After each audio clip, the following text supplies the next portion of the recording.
Hey, what's going on everyone? It's Foul Play here. We're back for the third match of this Modern League, playing some green-white Bogles with the Savage Swipe.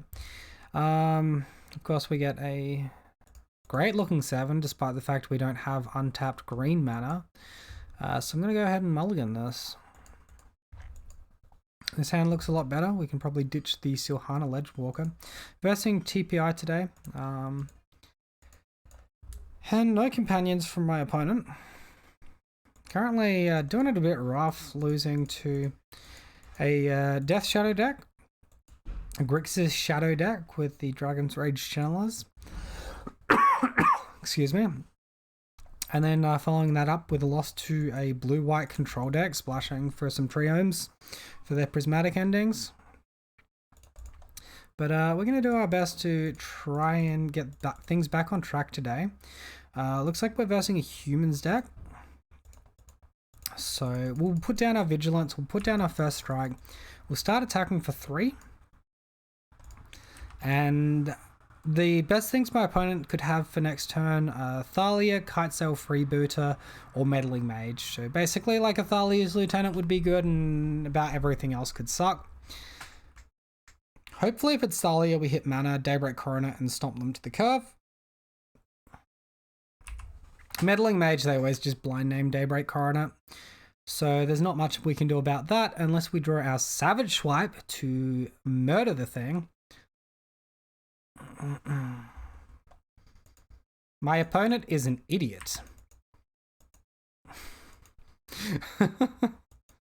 Okay, well that was an interesting play, losing your champion of the parish for free. I mean, maybe I'm being a bit harsh there. I'm sure I've made just as silly mistakes before, but having lost access to Daybreak Coronet, I'm gonna take that one. Oh, please attack with Mantis Rider not realizing what Reach does. That would be really nice. A Deputy of Detention? Who plays Deputy of Detention these days? God, man. It's very bizarre. Attack. Attack with Meddling Mage. Do it. Do it.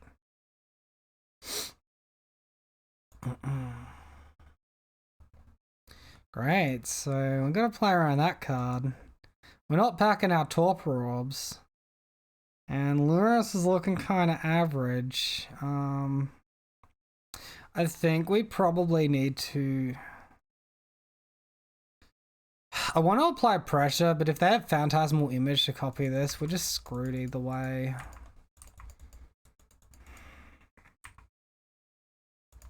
Let's just go ahead and efficiently put a Luris of the Dream Den to our hand. And maybe that can block for some damage or something. Get ready for Meddling Mage, name Luris, just to really spite us.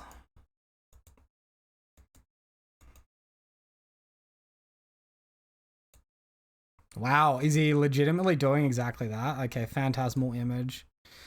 Going after the Deputy. Copying the Deputy. This is a very anemic looking scout now. Thalia's Lieutenant? Thalia Guardian. Well, that doesn't really do that much, honestly. We're already at 1,000,000 mana, thanks to our not drawing any cards ever. But that is a good card to draw. So I guess I'll stop complaining for a minute.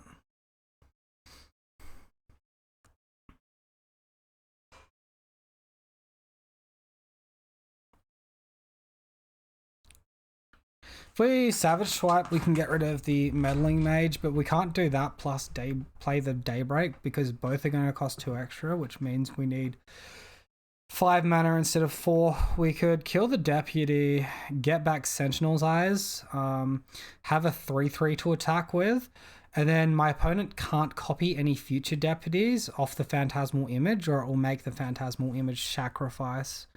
So I think I like that.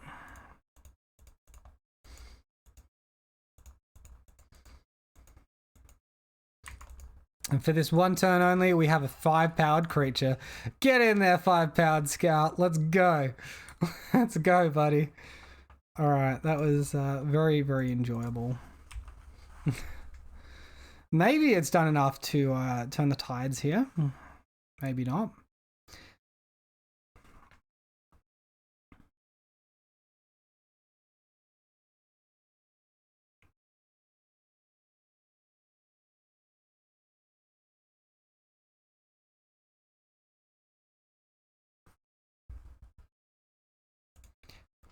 Okay, so after a bit of a think, okay, never mind. Alright, so after a bit of a think, my opponent goes for Mantis Rider. No. Alright, the third time's a charm, Imperial Recruiter.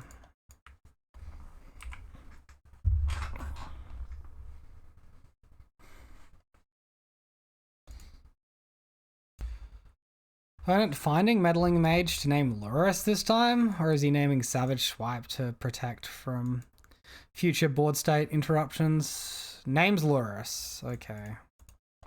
Lame. Flying? It's not flying.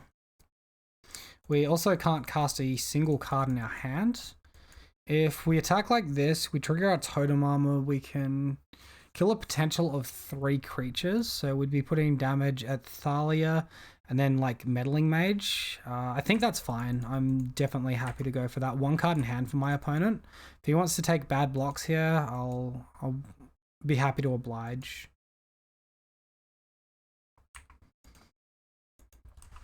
Alright, just blocks with the Recruiter.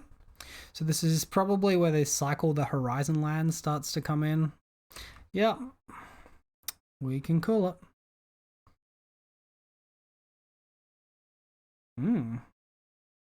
Triple white? What's triple white? Fuck me, man. I forgot this garbage card existed. I hate this card with a passion. Still, we are currently ahead on board. Oh, wonderful. What a time to draw Rancor, man. What a frickin' time to be alive. Alright, well, keep attacking, keep putting the pressure on our opponent and making them make blocks that they're not super comfortable doing. Alright, there's a block with Thalia, there's a block with Sanctum Prelate. I'm going to let those happen. And then I'm going to resolve my Rancor. So we lose our totem armor now. The armor is down. But we deal with a lot of what our opponent's got that is ailing us. And he concedes to that. Wow. I think we are at such a low percentage to actually win that there. And that is extremely, extremely fortunate. So obviously we just can't beat Sanctum Prelate once my opponent actually resolves it. So I guess we might take a Force of Vigor to slow down their Ether Vial maybe. Bring in some Path to Exiles to help deal with removal side of things, because single targeted removal will still be pretty decent here. Maybe we can trim like 1 Spider Umbra.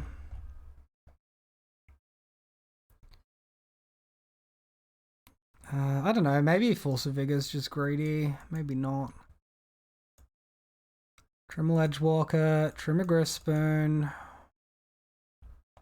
And we'll go 3/3 on the removal. 6 removal spells is hopefully enough. When I'm on the play, I might get rid of the Force of Vigor for the extra removal spell. I don't want to take out the Spirit Mantle there for obvious reasons, that Sanctum Prelate on 1 is really irritating. So like, look at these fucking awesome hands that we're seeing, people. It's hard to think that we're 0-2 with such incredible hands. We'll keep this one though. We have to bottom a card. I'll go ahead and bottom, I think it's Spirit Mantle.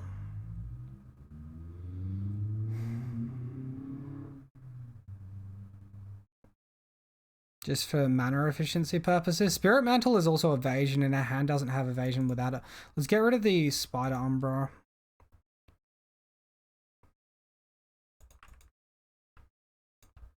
I kind of want to see a Vial start here. Opponent with no turn 1 play outside of the cavern. Okay. We'll drop a guy. We'll pass the turn. Thalia. Meddling Mage. I mean, you can blind name a lot of things, but that's literally all he's doing is blind naming here. Goes after Daybreak Coronet. I mean, Yeah, I suppose sometimes you just don't even need to think about what you're naming. Let's go ahead, get in there. And we're probably getting prelated on prelate on 1, I imagine, which is going to be impossible to deal with. Because this hand makes 0 sense if that's not the play. Yeah. Look, so opponents just got like this fucking bullshit combo and we literally cannot do anything about this. Non-creature spells with mana value equal to the chosen number can't be cast. We might be able to double block the Meddling Mage if my opponent fucks up. I'll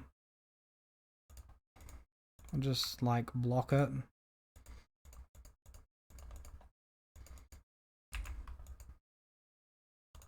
Maybe we might be able to try and block it with Lurrus, and we can keep some sort of pressure happening now. I guess it was better to go to Sentinel's Eyes for turn 1 so that we would have had Sentinel's Eyes plus Spirit Mantle. Oh boy, here comes the Prelate on 2. Maybe he's even just jumping it to 3. He probably has the Phantasmal Image to just copy this thing again. Yeah, we definitely misplayed not going for the Sentinel's Eyes.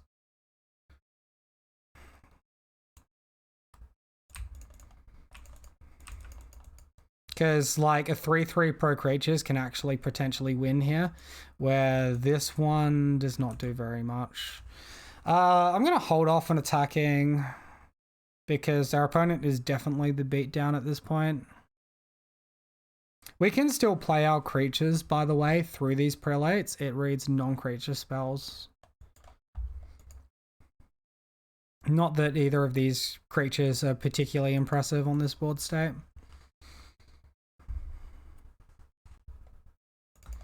Alright, opponent finally wheels out the champion. I wonder how long he's been holding that onto.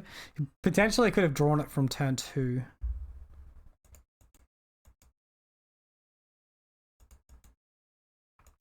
Imperial Recruiter. Sure. He probably goes after Phantasmal Image, but maybe Meddling Mage? I'm not sure. I guess it's Meddling Mage, so then he can lock us out of playing Lurrus altogether, and then Reflector Mage is better. I really wish I just played the Sentinel's Eyes when I had the chance. It was very loose. Oh boy, and my opponent has sideboarded in Skyclave Apparition, so the fun gets amplified here. Let's concede. I don't think we're winning from this board state. If we had Vigilance, maybe we would have been in a better spot. Our opponent would have been on 12 and then on 9. 9 from the attack this turn, and then we'd have to battle through that. Look, there's just not a whole lot we can do here. I'm going to be real with you guys. Let's get rid of the Force of Vigor. It was maybe a bit of a greedy one to include. Bring back in the Spider Umbra. Maybe bring back in the Ledgewalker. I think Savage Swipe is potentially going up in stock as well.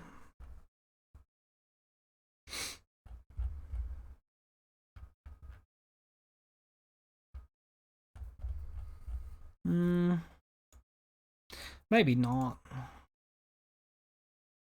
I don't know, like, because evasive creatures like Ledgewalker, like Invisible Stalker, they're really, really good against decks with Skyclave Apparition because they can't disrupt your evasion. They're potentially a little bit weak. Let's just take out our Spider Umbras and leave in our Ledgewalkers. And accept the fact that Prelate just wins for free without our opponent even having to try. I'm amazed we won game 1, honestly. Yeah, what else would we see other than some rubbish hands? So we mulligan down to no resources, and then we're fucked. Yep. Why would a deck want to be consistent? That's all I want to know, people. Why would a deck want to be consistent? Ditch. They're just going to name Daybreak Coronet. I'm just going to ditch it. Oh, we have to ditch 3. I can't afford to ditch the Spirit Mantle. I have to ditch mana there. I just do. There's no choice. Not when you have to keep a 4-card hand. Yeah, it's just unfortunate. Aether Vial, here you are. Ethereal Armor. Not a bad one. I'll take an Ethereal Armor. Let's attack. I guess, like, any 2-drop our opponent can play is awful for us here. Thalia, Meddling Mage.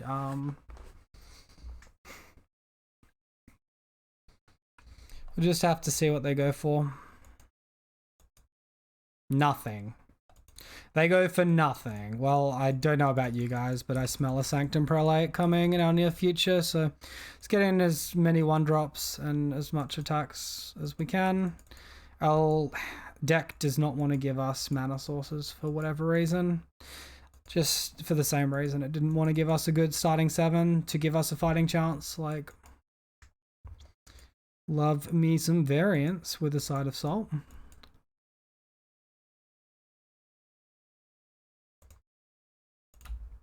Alright, opponent taps triple red.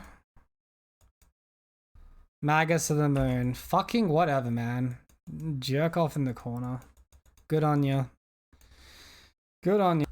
Naming Dismember, because that's the logical thing that a Bogles deck would have card-wise. Yeah, sure thing. We'll just keep our better creature, but now his Aether Vial's at 3 mana and we're just boned regardless, so...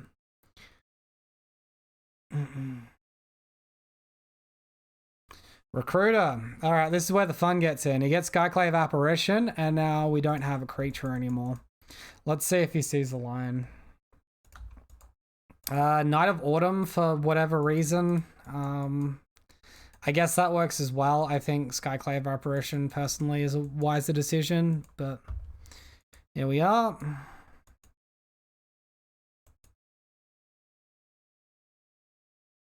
Cool. I don't know why he doesn't just go for, like, anything. I don't get this. His entire deck revolves around 3 mana. I'm sick of this shit. Good games, opponent, well played. A tough matchup. You really sequenced everything well. Yeah, well, that's unfortunate. Another fucking narrow loss. Well, I mean, not so narrow in that 3rd game, but, like, the thing is, if we draw our mana, we play our... If we draw our mana, particularly if that mana is the Windswept Teeth that we have access to a basic white. We can continue playing the game. We've got Path to Exile. We've already resolved our Spirit Mantle. We can do shit. We can play a game of Magic. But, yeah, with the current state of how mana is and Wizards refusing to revamp the land system with land spells, outside of the broken bullshit that we got in Return to Zendikar, purely put in there for combo decks that want to spend a lot of money. Yeah, I don't know. This feels rough. I don't know what to say. This is repeating a lot. It's beginning to be the theme. Hope you enjoyed the video nonetheless, people. Let me know what you think, as always, in the comments below. I'd love to hear from you. Catch you next time.